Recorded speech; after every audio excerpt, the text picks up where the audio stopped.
Hmm. Okay. Ang tanong, pwede pa bang sumikat bilang isang content creator kahit may edad na? Ang sagot, pag-usapan natin sa ating video. Okay, so marami namang sumikat mga idol na lola na, lolo na, may edad na. Pero sumasikat pa rin sa social media. Depende kasi yon kung ano yung effort na ginagawa ng bawat isa. Okay, so bibigyan ko kayo ng tip. Tip lang, kunting tip.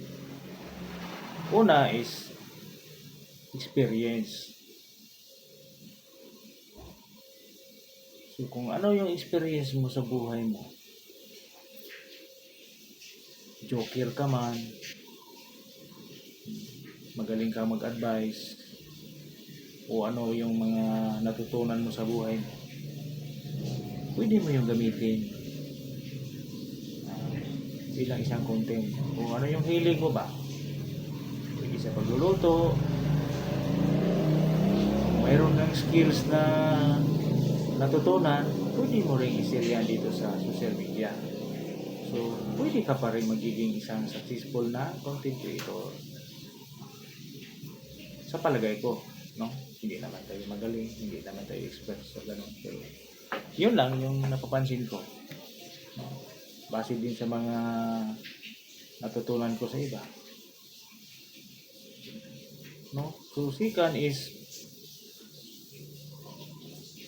pwede, kayang-kaya naman siguro kasi dito lang sa social media, kung kaya mong magsalita sa harap ng kamera,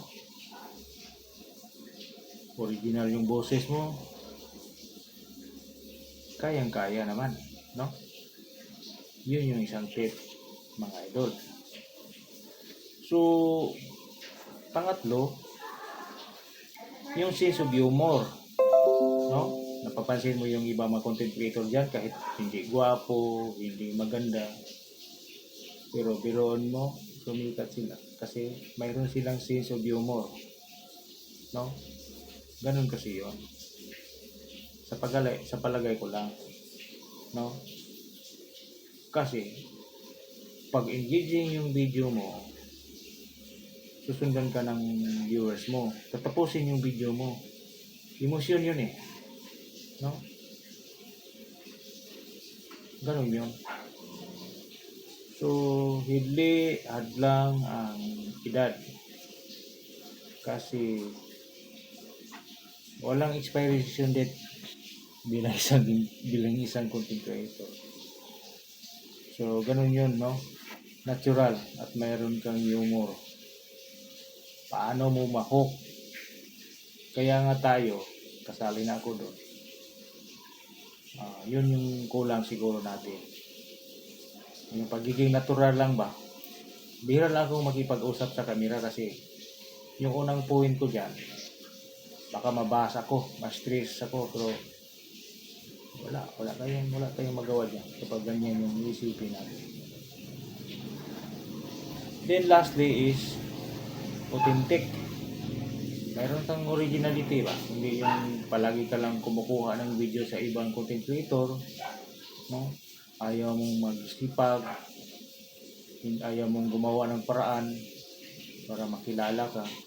Ako nga, ang hilig ko is paglambing-lambing lang ng mga hayop. Ganito, alaga ko. Kasi gusto ko, no? No? Maraming story kasi nangyari sa akin. Bakit nangyari dito? So, siguro doon ko na lang siguro mababanggit yun sa mga sunod na video.